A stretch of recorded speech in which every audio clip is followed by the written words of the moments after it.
I'm Cindy Elder. I'm Executive Director of the Barrington Land Conservation Trust, and I live in Barrington, and I grew up in Barrington. And let's go to you. You can just park here and walk over there and enjoy these trails. This was one of the most significant acquisitions in the land trust history, and it started in about 2003 when some neighbors of the area got concerned because they heard there was going to be a development, a housing development in this area. And that was because the Rhode Island Country Club, which owned the land at the time, felt that they had important repairs and projects they needed to do, and they wanted to sell this land in order to pay for those projects. So what happened was an amazing 4-year effort that cost $2 million, with funding from the federal government, from the state, from the town, and from some local philanthropists. Hi, I'm Cindy Elder. Hi, I'm Erin. We're so glad you're here. We're just getting started, and so everybody kind of coming together, and a huge groundswell of support. Everyone kind of agreeing that this land should be preserved. And the country club also did a good thing, and that was they gave us what you might call the bargain basement price. Now, $2 million may not sound like bargain basement, but they could have gotten a lot more for it. And so all of those pieces coming together made that happen. However, just before we get going, I do want to acknowledge that there was a big history of the Sowams Woods area before we acquired it. We're the latecomers to the party. The original people who used and lived on this land were the Pokanoket people. And when we refer to the Sowams territory that they occupied, we're referring to basically all of the East Bay plus Rehoboth, Swansea, Seekonk. And so going back thousands and thousands of years, this was their ancestral homeland. And I want to honor that and ask if anyone here has indigenous heritage that they would like to share with us. Because I know that when we talk about the Pokanoket people, we often think of them in terms of the past, when in fact they are very much present and living in our community. And does anyone have any indigenous heritage they would like to share? No? Okay, well, so this property is especially significant to the Pokanoket people because it is considered to be a sacred place where women gave birth, and as the story's been told to me, where perhaps they got away once a month for a little privacy, have a little time away from the menfolk. But there are some pretty significant sites in this area which we will not see because they are underground, and they should remain that way. It is two archaeological digs took place in the area over there. One underneath where the golf course is now, and that was in the 1920s. And there are some burial plots underneath there. And then at Sowams Woods as well, later in the 1990s, some amateur archaeologists also located a series of stone hearths that are believed to be ceremonial hearths. And they are under mounds now that you will not see, but they're there. And what our goal is now is to have this place be undisturbed, a place of peace, natural, sacred place. So let's get walking, and then we'll just chat at you from time to time as we get walking.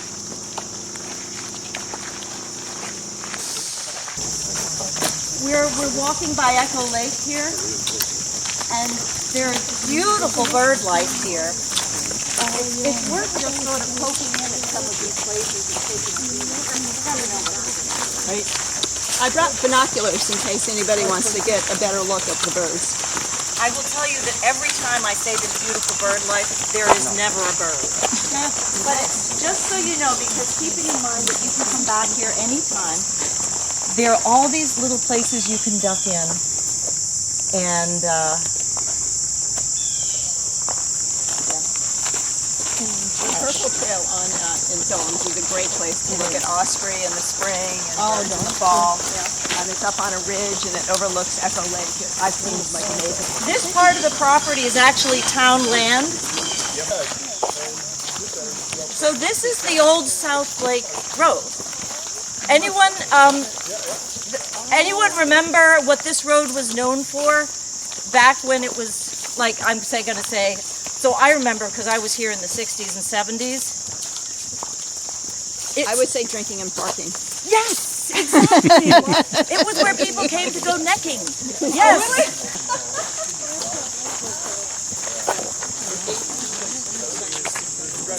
So one thing I didn't mention is that this property, which had so many partners involved in it, it won the John H. Chafee Conservation Award in 2010 because it was such an amazing example of cooperation between many entities. And I think those of us who are living in Barrington now and in really any community know that in order to do big things, it takes lots of partners and everybody agreeing. And so we had support from the Pokanoket people. We had neighbors forming coalitions. We had the support of the town and the town's people, and then the state and the federal and basically every level.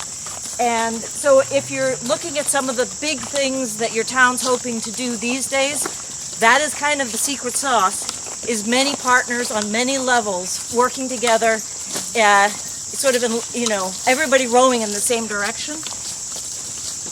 Another beautiful view. Yes. There's a pond here? Would you, where's Ellen? Would you call that more of a estuary over there? I've never seen the water over there, but I know just down here a little bit is Mashasha Creek, so I wonder if it's just part of the creek. You can see through here. It's wet. Right, that's what I noticed. It's wet. It's wet, but I'm not sure if it's a vernal pool or not. Do you know what a vernal pool is? Mm-hmm. A vernal means spring, and so the idea of a vernal pool is something that is sometimes wet, sometimes dry, and it's typically wet in the spring, but maybe wet at other times when there's a lot of rain, and makes it a great place for frogs and salamanders. We'll see some vernal pools at Sowams Woods. I'm not sure of what that is. That may be more of an estuary where it's salt. You'd have to get an aerial view to see. I'm not sure. Yeah. Okay. It's always good to say, I don't know. That's the safest one, right? Yeah. So, Henry, if you look at this from this angle, what does that log look like? Snake? Narwhal. A narwhal. That's a great answer. Yeah. I just know. Yeah, because of whatever it is, I know that's the eye. Right. Yeah. I'm going to do a wide-mouthed bass. Oh, that's a good one too. Yeah, we've got more. Just wait. This is going to become a bike path, and so that may be where the town is marking out. Not that it would be that wide. It'll probably be less wide than what we have here, but that probably relates to South Lake Drive. Those are small. Yeah. Beautiful. Two ducks sitting on it. Two ducks Oh on my the God, that's a beautiful duck. That's a different kind of duck. Does anybody want to use the binoculars? Are they? Did they move? They're gone. See them? They went up that way. I saw them taking the launch. Hanging on for dear life. Anybody wonder how long that tree's going to hang on? It's gorgeous, though, isn't it? Beautiful, The way it's isn't it? hanging in there. It's been anchored there for a long time. Beautiful. What kind? Is that an oak? Yeah. It's an oak. Wow. Wow. Since you're from Cranesville Nursery, if you see any beautiful flowers you'd like to identify for There's us. a beautiful pink hibiscus. Thank you. That's a softball. Yeah, and the cattails. You see the cattails? Cattails are great. They are beautiful. Cindy, is this man-made from the brickyard, or is this natural? This is a man-made pond, and there are lots and lots of them throughout Rhode Island. But it's been, it's a tricky thing because the funds that are available for naturally occurring ponds in Rhode Island are very different than the funds that are available for man-made ponds, even though in anyone's recent memory, this has always been here. Yeah, and so, you know, like many ponds were carved out for brick making and all of that. But right now, we're talking with the town and various other groups about, is there a way we could group together to do some restorative work on some of the ponds, like Brickyard Pond, like Echo Lake, which could really use some attention. In terms of invasives or Yeah, and you start seeing the, you know, whether it's the algae and the, when you start seeing it covered with, and part of that, a big part of that is the, if there is an overflow of fertilizer going into the pond, and I think the likelihood is that there is. I've spoken with a lot of the neighbors, and they're saying they're not doing it, but we are. A golf course right Yes, there. correct. There's a golf course, and so there are a lot of factors that involve. But I think that over time, it's not the kind of thing that you just fix right away. But if we're beginning to talk to the neighbors about it and looking at solutions, I'll tell you what I would love to do. I've seen the DEM do this. I'd love to get a crew of people out with canoes or kayaks and just do a weed pull. And that kind of thing can actually have an impact, and it's fun. Yeah. And Sign me up. yeah, wouldn't everyone want to do? Wouldn't you want to do that? It sounds super fun, and it costs nothing. I mean, it's a thing you can do with volunteers. So I think that it would also be a way to get people thinking about the ecosystem of these ponds. So just a thought. Well, my fingers. My job is to say what can we do to work together to improve things, and I think that once people start getting their hands dirty with a project, then they get interested in it, and then they say, well, what else can I learn? Because mostly, I think conservation is learned in steps. there's no septic anywhere around here, right? This is all sewered. It's all sewer. Yeah. Okay. They got rid of septic in Barrington many years ago. Yeah. But, you know, and I'll be the first person to admit that I am on the low end of the learning curve on a lot of conservation things. Working at the Land Trust is helping me to learn. So I feel like we welcome everybody at any level of the learning curve. But this, do you know what this is? Drainage from the thing. This is a fish ladder. Wow. What? It's a fish ladder. For what? For herring, although I understand that the occasional eel goes through there too. Yes. The DEM installed this. It had existed, the Rhode Island Country Club had installed the original one. The DEM a few years back installed this much improved one. And so this is just a cool thing.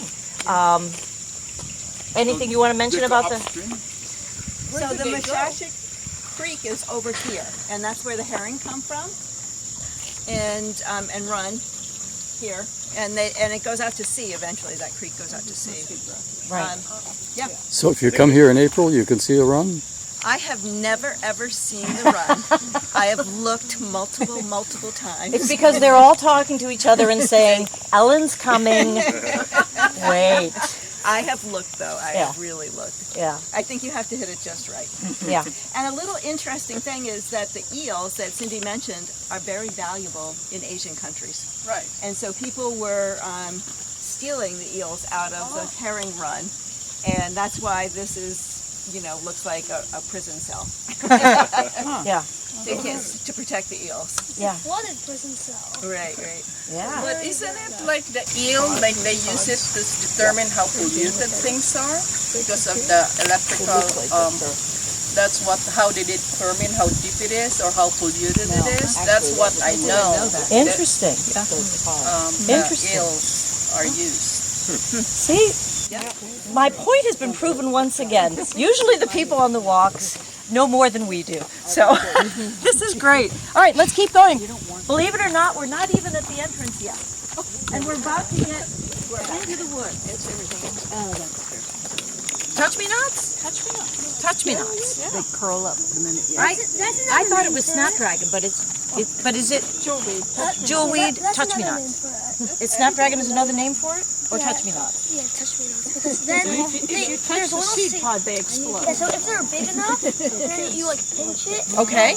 pop, Pop! and then eventually they'll just get really big by themselves and pop too. Cool. So then that's how they spread out.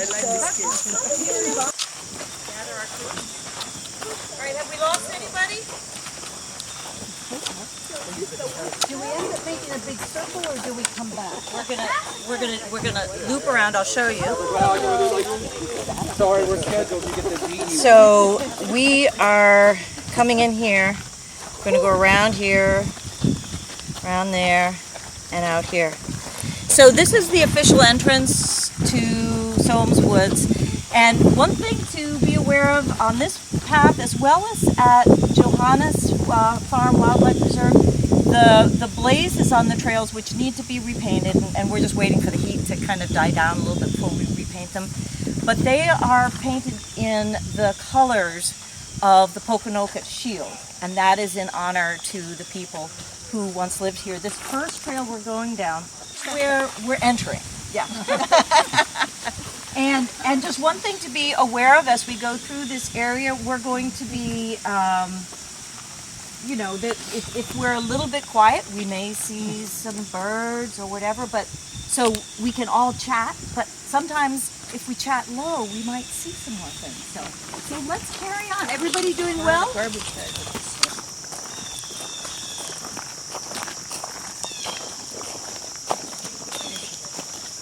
Oh, it is red. So Victor misled me.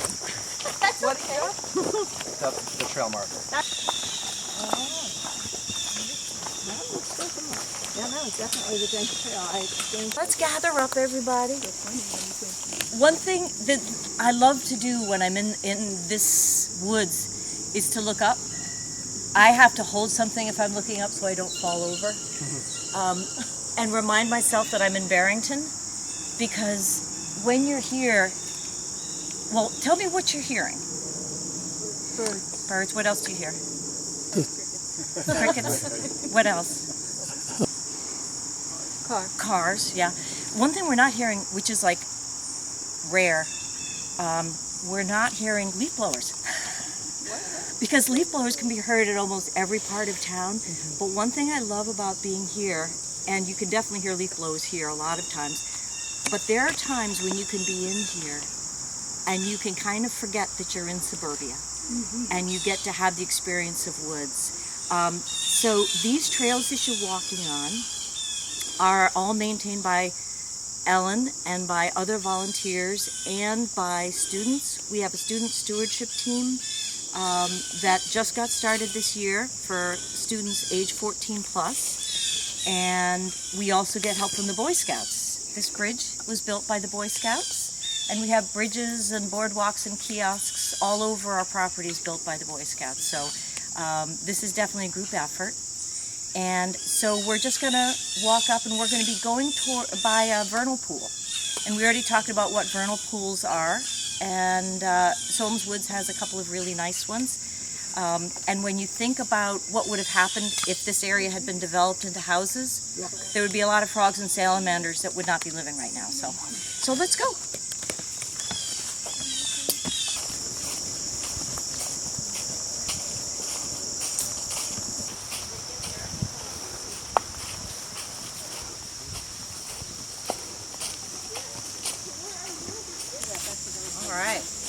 So if you look down here into that well, that's a vernal pool. And you can see it's not very wet right now. The awesome thing for the frogs and the salamanders is that fish can't live there because fish have this one little thing. They need it to be wet all the time, right? And since the fish like to eat the frogs and the salamanders, it's an awesome place for those guys to grow because what I understand is that the frogs and the salamanders need about 1,000 feet surrounding a vernal pool in order to have their habitat and their food, their shelter, and all of that stuff. And when you think about a housing development being placed in this area, it's hard to imagine 1,000 feet out from that, you know, that we would have been able to protect that much. So this is one of those lovely places where we're helping to preserve species that are kind of having a hard go of it these days. let's keep going. So this beautiful kiosk is one of our Boy Scout built kiosks. Nice job. They do a great job for us. So there are maps there for folks who want to come and explore the trails. It's a little hard to get lost here because you can almost always get your bearings. This is coming from someone who can get lost anywhere. And so one thing to note is if you do come back here with a dog, be aware that dogs should always be on leashes on this property. Some of our properties don't allow dogs at all, but you should also be aware that there is the occasional coyote here. Ellen, you've seen them, right? I've seen the remains of coyotes. Right, right, right. So in general, dogs and conservation land aren't a super mix because the dogs are just naturally inquisitive and, you know, they just love to find out what's going on. And so sometimes it can be a little threatening to wildlife, but if you do bring a dog, just make sure it's on a leash, and that works out really well. Where we are right now, it's the Walnut Grove Trail, and as far back from the, let's see, I'm going to say it was from the Revolutionary War up until when the Rhode Island Country Club was thinking about turning this area into a golf course.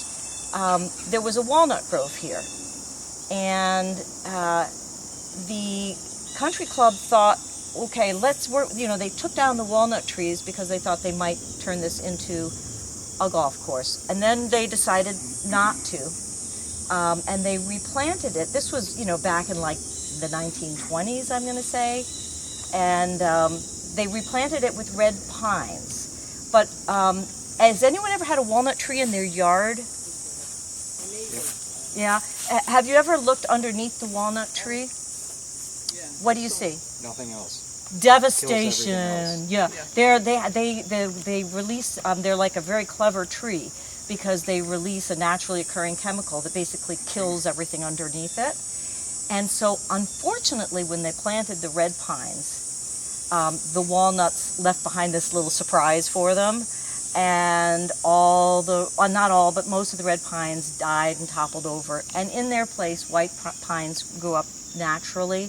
Now you see a larger mix of, you know, more white pines. You see some red pines. But that was just nature's way of saying, guess what? You know, we often have a plan, and we're going to change it. So, Ellen, am I missing anything on this? Okay, well, let's carry on. This is another really nice place to look up. It's a great place to get pictures. I've gotten some gorgeous pictures just pointing up. Also, I just wanted to point out, when you see some of these trails with the logs along the side, that's our volunteers repurposing the fallen wood or moving wood out of the way to help mark the trail. And so I just think it's kind of neat, so I'm pointing it out. Does anyone have any questions at this point? Because I've been gabbing at you a lot, but do you have any questions? All right, let's keep going. It has like a beautiful barbs right there. It looks like a coat. Yeah, it's beautiful, beautiful. It's nice to have someone who's lower to the ground who can spot these things. Yeah. Yes. So I'm just pointing this out because this is a creature that is connected to a Rhode Island-wide program run by the Rhode Island Land Trust Council, of which we're a part. There are these little creatures all over Rhode Island, and you can scan them, and they, you know, you can do all the trails in Rhode Island and look for the creature. So just wanted to point that out. Part of the fun is just in finding them. And I can tell you there is, I believe there's one at Osamequin as well. So, and we're here at Echo Lake. As you walk by here, if you just sort of take a peek in here, you're going to see a lot of, these are the yellow, it's the yellow iris, right? And I will tell you that when they're blooming, They're beautiful. I mean, it rings the lake with beautiful yellow flowers. They're also highly invasive, and they are crowding out the native plants. And so it's one of these, it's just like the swans, it's a double-edged sword, because they are absolutely gorgeous, but there's just too many of them. And because the native plants don't tend to colonize in the way the yellow iris do, this is a bit of a problem for us. So we haven't got a solution yet, but when I was talking before about Echo Lake, wouldn't it be fun to do a weed pull and this kind of thing? This might be a project for future students or volunteers to see if we couldn't get the yellow iris under control. We just couldn't do it while they're blooming because people wouldn't have the heart to do it because they're so beautiful. All right, we're almost out. All right, are you the last? Okay, all right. So this is our last sort of gathering point. This is, people can go wherever they want to from here. I'm going to be walking back down toward my car. And I want to thank you for coming and for learning about this conservation area and for being interested and for many of you being supporters. And just want to know if you have any questions for me. Thank you, Cindy. You're welcome. Thank you so much. Anybody wants to volunteer, please. We rely on volunteers and charitable contributions. We welcome your help in any way you can give it to us. And have a wonderful day. Have a great weekend. Thank you. All right?